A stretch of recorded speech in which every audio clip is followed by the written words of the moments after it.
Bonjour à tous et bienvenue sur la chaîne Forstar. Donc aujourd'hui, nouvelle vidéo métacentrée qui va parler du deuxième régional online de cette période de juin-juillet.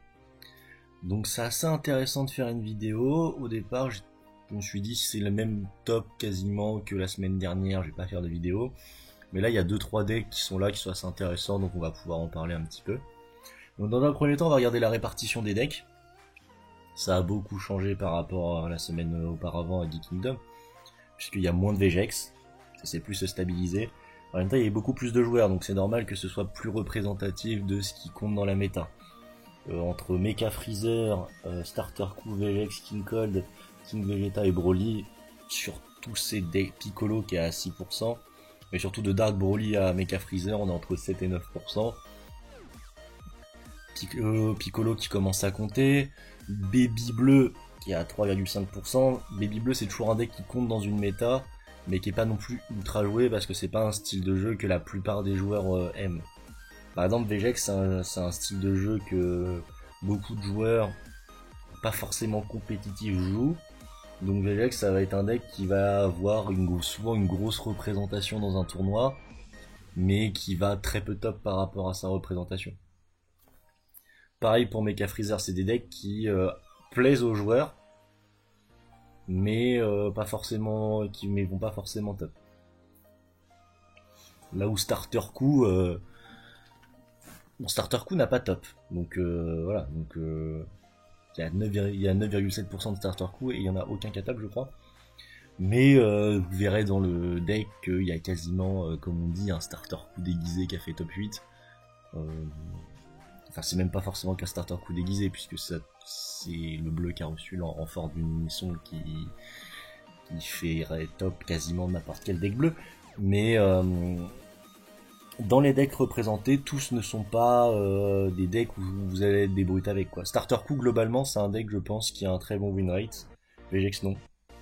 Je pense que VGX, si on fait l'assemblement de tous les joueurs qui ont joué VGX, je pense pas qu'il ait forcément un score positif. Je pense que Starter Coup, oui. Je pense que King Piccolo, oui. Parce que c'est un deck qui a un très bon win rate. Après, à voir les autres. Mais les decks comptent, hein. Si on regarde par rapport à la méta, dans les nouveaux decks, il y a 8% de King Vegeta, 8% de King Cold. C'est assez peu. Quand on regarde, il y a 2% de Kaioshin BT13, ça c'est intéressant. Il y a 1,8% de Bardock, de Boujak. Boujak, c'est un deck qui est jouable. Bardock c'est plus compliqué, Bardock c'est plus le fun, et un Régio quand tu joues fun, tu te fais souvent allumer. Gohan BT13, il y en a 2%. Les gens essayent de jouer des nouveaux decks quand même, mais à part King Vegeta, je trouve que dans les nouveaux decks, il n'y a pas forcément assez de consistance, et il n'y a pas eu un assez gros power creep.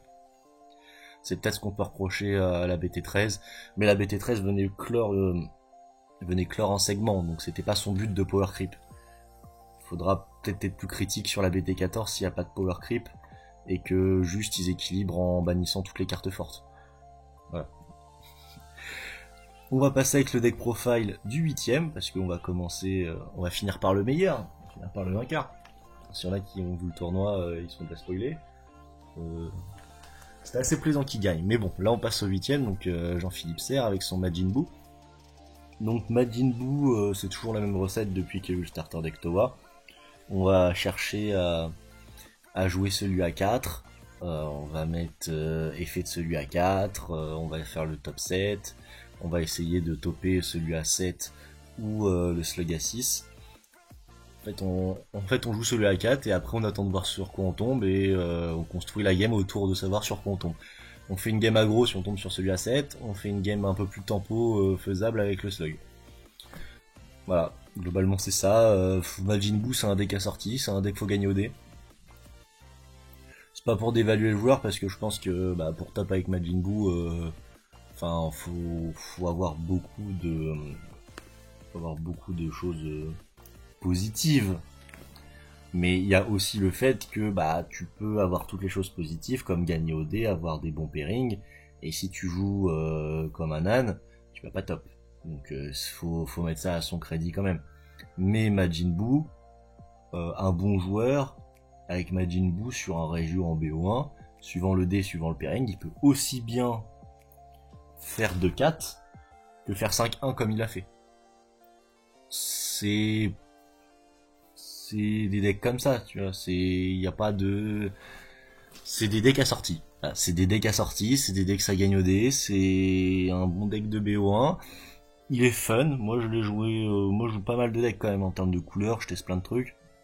Parce que j'aime pas, je reste sur la couleur noire tout le temps quand je fais un régio parce que c'est la couleur qui me plaît le plus, et quand je mange un régio de 6 heures, j'ai pas envie de jouer un deck que je trouve fun ou que je trouve contrôle et qui va vite me saouler quand même au bout d'un moment. Pour plein de raisons. Donc je joue les decks, mon deck préféré à chaque fois que je joue un régio, peu importe son niveau. Mais Majin Buu est un deck sympa, hein, maintenant les gens cut le Vegeta à 3 parce que celui à 1 est suffisamment fort, la promo, spam la promo, ça fait mal. Surtout que ça permet au deck de moins mourir sur Valiant Raze. C'est un deck qui est fort, après oui forcément s'il mange du rouge il est pas bien. Le fait que Broly BR disparaisse, ça l'aide, parce que Broly BR, sur un tuto effet leader, il allait chercher Valiant Race pour tenir le tour d'agression de Majin Buu. Non, le deck est fort, il joue 4 potentiels latents pour pouvoir défendre, il y a cut des Migra. Oui, parce que des Migra, la combo Vaillant, potentiel latent, des Migra, Freezer, quand t'as tout en main, c'est fort. Mais normalement, c'est un deck, ce deck Majin Buu, c'est un deck où tu vas avoir beaucoup de pièces que t'as besoin dans le deck. Par exemple, tu vas toucher des Majin Buu à 3 ou des Majin Buu à 4 en main qui te servent à rien. Globalement, ça arrive jamais que t'aies les 3 tout le temps en main. C'est comme ça. Il a cut le terrain à 3, il a mis 2 à chaque parce qu'il veut forcément open BBD. C'est le plus intéressant dans le deck. C'est un deck fort, c'est un deck assorti, c'est un deck à pairing, c'est un deck OD. Après, c'est pas parce que tu gagnes OD que tu gagnes, hein. Faut aussi faire le taf derrière, et bah, bravo à lui, parce que 5-1 quand même avec ce genre de deck, c'est quand même pas tout cuit non plus. Numéro 7. Donc il est là, le starter coup déguisé. Donc je l'avais affronté la semaine d'avant, je pense qu'il jouait plus thématique. Parce que après ça a pas duré longtemps, parce qu'il a chargé 2 fois. J'ai gagné OD avec VLX, donc je lui ai mis de trop d'agression qu'il ne pouvait en supporter. Donc il a chargé que 2 énergies, donc je peux même pas dire s'il jouait déjà l'engine Galactic Buster, ce qui me semblait qu'il avait pas chargé de choses qui rentraient dans Galactic Buster. Je l'ai pas vu charger ni son bout, donc je sais pas s'il a joué déjà. Je sais qu'il avait joué Zeno. Voilà.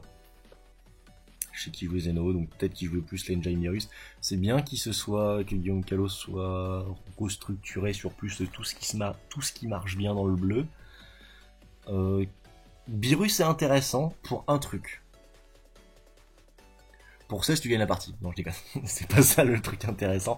Le truc intéressant, c'est il peut soit piocher, soit gérer une battle. Ça donne une opportunité. Voilà. C'est assez intéressant d'avoir cette opportunité-là. Sinon, globalement, je pense qu'il a top parce que l'Unisson Buu est trop forte, parce que l'engine Galactic Buster est forte. Parce que Foodis c'est fort, parce que Freezer A5 c'est fort, parce que Baby Hachak c'est fort, parce que Parasitic c'est fort, parce que Gorilla 5 c'est fort, parce que Trunks Counterplay c'est fort, parce que Goridro 2 c'est fort, parce que Trunks Counterplay ça peut être embêtant. Je pense pas qu'il a gagné pour l'activate main de son leader, sur Whis Juge des Dieux, sur le Vegeta à 6, sur le Whis qui permet de rampe pour 2, je pense pas qu'il ait gagné là-dessus. Donc globalement, bah faut le féliciter parce qu'il s'est, je trouve, après peut-être que je dis une bêtise, hein, donc peut-être qu'il me reprendra s'il regarde la vidéo ou que quelqu'un dira que je dis des conneries. N'hésitez pas à mettre en commentaire si je dis des conneries. On est là pour en débattre. Mais je pense qu'il s'est mis un handicap en jouant Virus. Un deck qui, je pense, adore. On sent que c'est un ancien joueur qui adore le deck parce que pour mettre un oui juge des dieux, faut être un passionné. Honnêtement, faut être un passionné. Mais tu joues le même deck. Tu enlèves par exemple oui juge des dieux et les 2 parasitiques et tu mets 2 Unisson Raditz. Tu joues le même deck. Tu mets starter coup en leader. T'as plus de chances de gagner. Instantanément, t'as plus de chances de gagner. Et après, tu grades des spots pour mettre ton engine bleu-rouge si tu veux mettre l'engine bleu-rouge ou autre chose, si tu veux mettre autre chose, peu importe. Mais voilà, tu joues les mêmes cartes de base, en fait tout ce qui marche bien dans le bleu, c'est le Trunks counterplay qui est un counterplay absolument abusé. L'unisson boue qui est délirante quand t'as pose. Après du coup ce qui rend faire le bleu, c'est que il y ait des decks aggro dans la méta. Parce que sinon le bleu ne serait pas faire. Ce qui rend en fait c'est le yin et le yang entre, par exemple, les joueurs bleus se plaignent du noir, mais c'est un peu le yin et le yang entre le noir et le bleu. C'est le bleu s'il n'y a pas le noir qui peut les tabasser sur les 2-3 premiers tours avec beaucoup de choses gratuites. Bah le bleu n'a pas de concurrence, puisqu'il il est plus fort en late game que toutes les autres couleurs. Donc en fait il aurait donc déjà que le bleu quand il gagne au dé c'est chiant. Mais alors si le bleu n'a pas de représentation dans la méta, où il y a des decks qui peuvent les tuer sur leur T2 ou sur leur T3, voilà, surtout avec l'arrivée de l'unisson boue, où maintenant le bleu, à partir du T4, il est impassable, quasiment, hein, ça va être compliqué. Du coup, la renaissance du bleu par cette unisson, ça va aussi entraîner dans la méta, je pense, le retour de la KSR, plutôt que héroïne. Après, c'est que mon avis. Le deck est très bon, hein. Le petit MS6 dans le bleu qui manque de removal, c'est intéressant, même si dans son effet leader il peut péter des trucs. Lui il meurt pas sur le petit Goku hein, par exemple, parce que lui il pète directement en tapant avec le leader. Comme ça c'est réglé, ça dégage. Le deck est intéressant, honnêtement jouer avec Beerus, un top un régio avec Beerus, GG à lui, hein, parce que c'est pas cadeau, c'est vraiment pas cadeau. Le bon Freezer à 5 toujours x1 dans un deck qui peut toujours rect un capé ou un Dark Broly, ça me fait toujours marrer. C'est toujours plaisant. Numéro 6, donc là on passe à Khaled, qui va top 2 fois d'affilée top 8. Donc à un moment ce serait bien de laisser des dormantes pour les autres quand même. Il a cut son deck, il était à 56 je crois la semaine dernière, là il est à 54. Il affine, hein, c'est globalement la même recette, hein, toujours 2 Power Burst, 2 Super Caméra. Là, de tête, je saurais même pas dire ce qu'il a quête. Honnêtement, là, comme ça, au débeauté, j'avoue que j'ai un léger trou. Voilà. Moi, j'aurais mis peut-être une petite pétrification. Parce qu'après, la magie du pairing fait que des fois, tu peux prendre un Freezer à 5. Petite pétri, ça fait toujours plaisir. T'évites de perdre. Voilà, après, je pense que bon, il a 3 Gogeta 16K, donc... quand il affronte un KP, il est bien. Surtout avec le démigrate. S'il fait démigrate 2 et qu'après il lui sort tout le temps des Gogeta, le KP, je pense qu'il est pas bien. Il est plus ou moins en PLS. Son deck est bon. Le deck est fort. Il est très intéressant. Voilà, il joue 3 Goku, 3 Vegeta. Il veut les tutos sur l'effet leader non éveillé. Comme ça, il les dégage en drop. Et après, en fin de partie, s'il les a en main, ça fait un espace-temps gratos. S'il faut mettre une dernière attaque. C'est assez intéressant, c'est toujours la même recette. Dark Broly ça bougera plus ou moins pas trop d'ici la fin de la méta. Il est moins impacté sur le BO1 par Valent Trace parce que du coup les gens jouent quasiment personne en joue 4 main. Invoquer en n'étant plus joué, personne en met 4 main et du coup Khaled en profite allègrement comme Marc Bogan. Voilà, sans raison, faites-vous plaisir, la banlise c'est dans 2 semaines. Bruno Milano en top 5 avec KV, donc il avait pas top la semaine dernière parce qu'il avait drop parce que dimanche, match de l'Italie, tout ça. Il s'était arrêté à 2-1, là il a continué, il a fait 5-1, donc c'est un gros joueur, toujours consistant avec son King Vegeta qui continue de peaufiner un petit peu, l'ajout du contrôle de mise en jeu qui est assez intéressant parce qu'il est tutorisable leader plus Sunko, plutôt qu'un Omen of Awakening ou un Beerus Ball ou quoi que ce soit, le petit Vegeta, parce que je pense qu'il le met juste parce qu'il est tutorisable leader et que ça fait toujours plaisir, hein. Ça fait toujours plaisir de pouvoir tuto sur le leader. Le Vegeta x2, c'est une bonne alternative, je crois qu'il a joué 0 fois dans le tournoi. Voilà, je pense que c'est quelque chose qui, globalement, là on va peut-être retourner sur du BO3, à voir, hein, les online resteront en BO1 je pense. Mais là maintenant les tournois boutiques reprennent, les régios physiques reprennent, n'hésitez pas à le régio physique, hein, en vrai la sensation de toucher les cartes, d'avoir des vraies interactions avec les adversaires, ça n'a pas de prix dans ce jeu. Je pense que ça partira en side quand on jouera avec side, hein, son Vegeta à 5. La Kai c'est assez intéressant, je pense qu'il veut pouvoir gérer des unissons bout. 3 Violent Trace, 3 extra Vegeta, oui. Voilà, c'est toujours pareil, hein, le trio 3 Valiant Race, 3 extra Vegeta, 2 Topo. C'est globalement les 8 negate du deck à chaque fois. Après avoir Topo, peut-être que ça coûte trop cher. Avoir peut-être passer de Topo à tester l'opposition. À voir. Après, il y a toujours des decks encore qui meurent sur Topo, mais j'ai l'impression que Topo est de moins en moins méta. Ça coûterait trop cher s'il prend Kotsukai. Même si des fois, 4 cartes en main pour que le mec ne joue plus, ça vaut le coup. Vraiment, vraiment ça vaut le coup. Mais peut-être tester l'opposition et passer à Topo en side suivant. Après en B1, Topo c'est toujours fort, hein, il y a moins de réponses. Les deux Freezer Death Ball c'est toujours intéressant, la meilleure carte du deck x4 c'est Bardock, x4 Switching Gear, ça c'est tout le temps pareil. C'est des ratios qui sont quasiment fixés, le 2 Vegeta, 2 Raditz, 4 Bardock, 4 Vegeta, je me répète, 3 extra Vegeta, 3 Valiant Race, les 4 Raditz, les 3 Yamcha, les 4 Jiren, les 2 Piccolo, les 2 Bardock répliques, la Kai ou héroïne, la double frappe, c'est des trucs, ça bouge pas. Après, ce qui va se jouer sur des détails, c'est est-ce que vous jouez 2 Freezer Death Ball, peut-être vous allez en jouer une, peut-être vous allez décider de pas la jouer. Moi je trouve que une value de 25 de combo pour une énergie c'est énorme, surtout que ça trigger l'effet leader, donc ça peut être une value de 35 à combo, ce qui est colossal pour une énergie. Les 2 Broly c'est pour le B1. La one-off de Kaioken, pourquoi pas la garder même en BO3, hein, c'est tutorisable sur leader, c'est tutorisable Unco, si jamais tu tombes sur un mecha, tu fais ok non, ok non t'es pas bien, ou sur un petit Gohan du futur, même si c'est un deck assez fun qui ne trouve pas sa place dans la méta et c'est dommage. Moi j'aime bien le Piccolo, mais après est-ce que commit à mettre 3 Piccolo main deck sur un Jiren qui arrive T4 c'est beaucoup. Chacun vous faire l'idée. Par exemple, ceux qui parlent de la banlist de limiter le Piccolo à 2, bah regardez, il est déjà à 2. Donc c'est...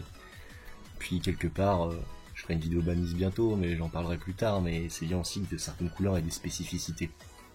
Avoir un entre guillemets, un truc qui arrive gratuit, 20 000 double frappe, quand t'as une mission 4 marqueurs, c'est ok. En vrai, ça met une grosse pression, mais c'est le rouge. Le rouge, c'est du contrôle de board, c'est du je pose sur le board pour commit. C'est le rouge d'habitude c'est Bambi parce que tu poses pour attaquer. Donc il y a un côté de je suis contrable.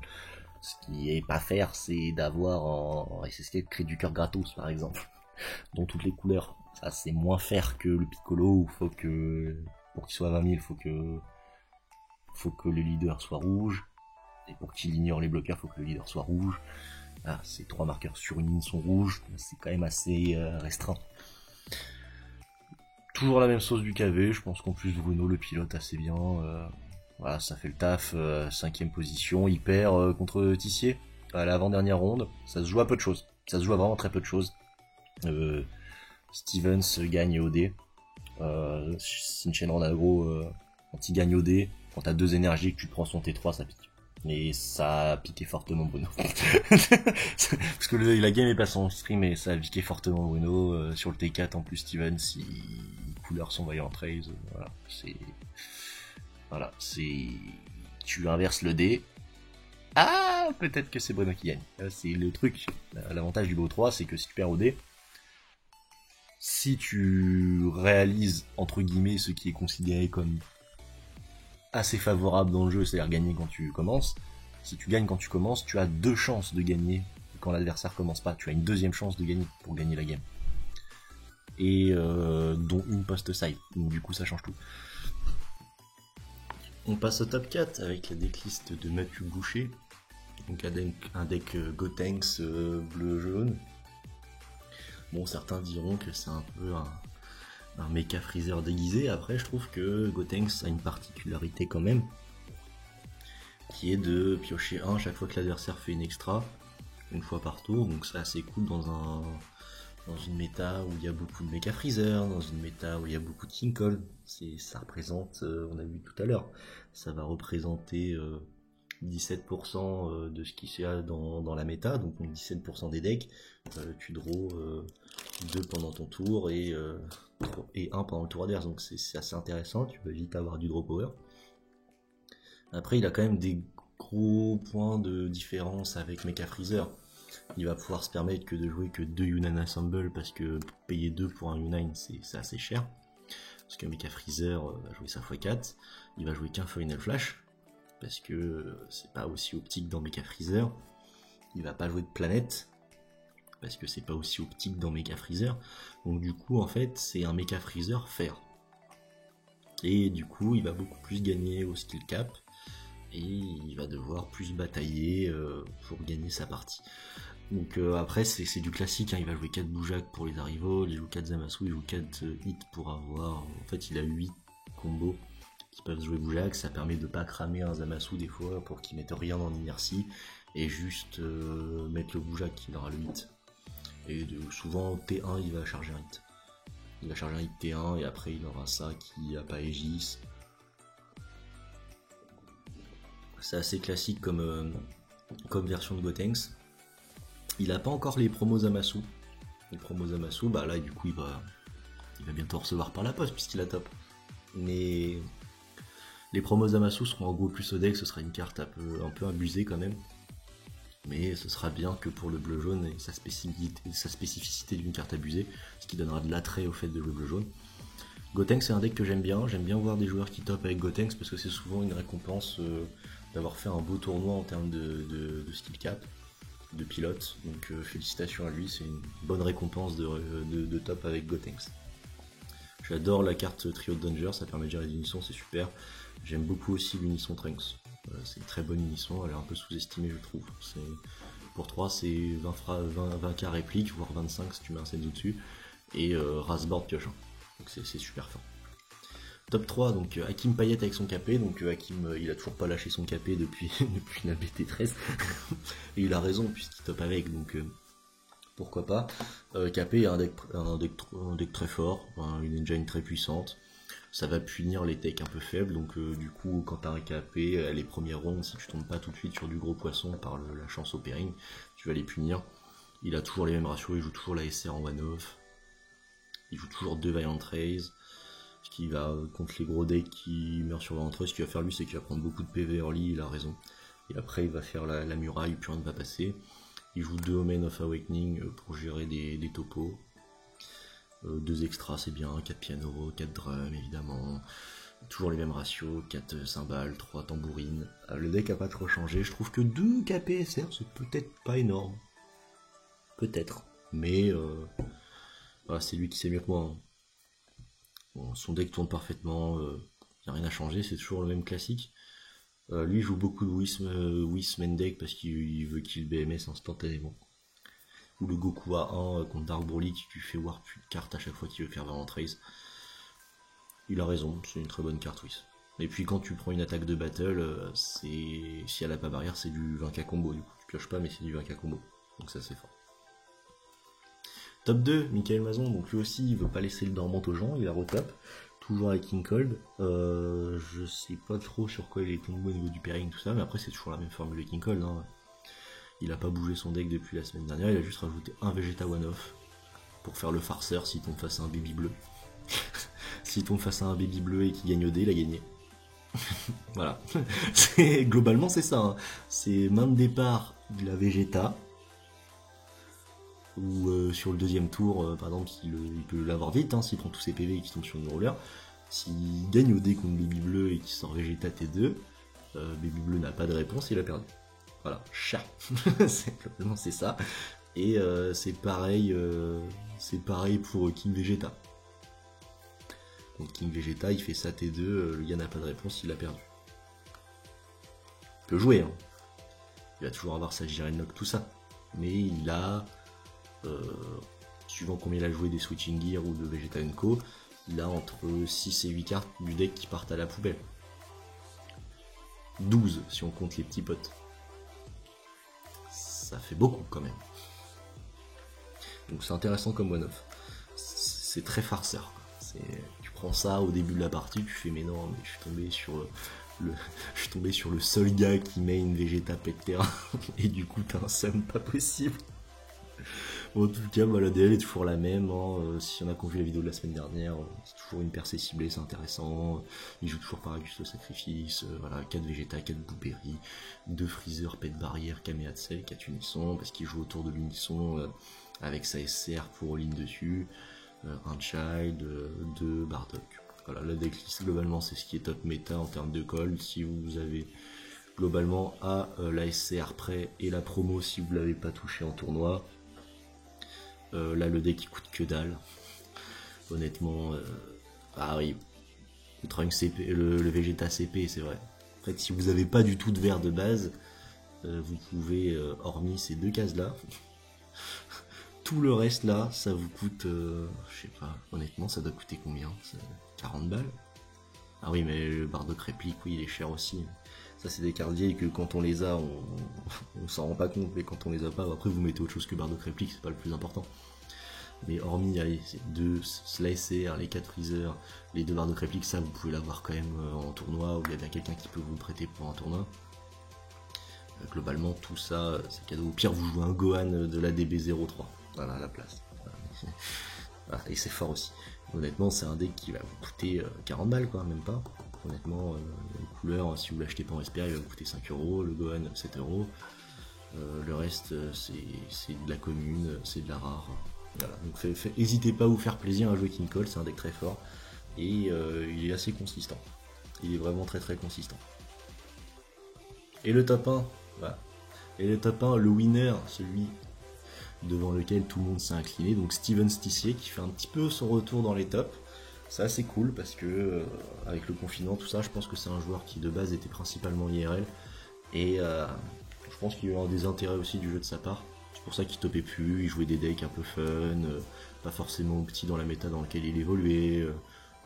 Des fois en regardant ses games, après c'est un ressenti, je trouve je dis que de la merde, mais des fois je trouve qu'il découvrait un peu ce que le mec joue en face et quand on arrive à haut niveau, être calé sur la méta et savoir ce que va jouer le mec en face à chaque tour, c'est une information qui est primordiale et c'est des fois ce qui fait la différence entre un mec qui va gagner la game et qui va pas gagner la game. Et là il était rodé sur sa méta, il a fait un deck ultra gros, 56 cartes. 56 cartes dans Sin Shenron c'est beaucoup. Après, à première vue, ça l'a pas gêné puisqu'il a eu une très bonne sortie sur les 6 rondes, je pense. Il a même eu sa one of couleur au moment où il fallait. Après, c'est un deck 56 cartes, c'est beaucoup, mais en même temps, dans Sin Shenron, maintenant, tu meules beaucoup. Donc du coup, voilà. Mais 56 cartes, c'est pas mal, c'est parce qu'il a voulu incorporer Foudre Draconique, qui est une carte que je pense qu'il aime bien, qui est pas jouée par tout le monde, Lapan, et un petit peu de la chaîne Sin Shenron de base. Pour pouvoir orienter son deck mid-range suivant le match-up. Mais je trouve que faire une version aggro tout droit, c'est quand même l'idéal. Globalement, sur la game qui était les 2 games qui étaient en stream, ce qui a fait mal, c'est vraiment qu'il fasse la chaîne Ryan Shenron, quoi. C'est vraiment une chaîne assez forte. Ça tape crit, quand tu poses celui à 4, ça le redresse, ça tape double. Avec les feeders, tu le redresses, donc sur le terrain, tu peux le combo pour péter une battle qui a un coût supérieur aux énergies adverses. Le Ryan Shenron est vraiment la carte, je trouve, la plus forte dans Sin Shenron. La plus forte, peut-être, c'est celui à 8. J'avoue, le Omega à 8, c'est trop fort.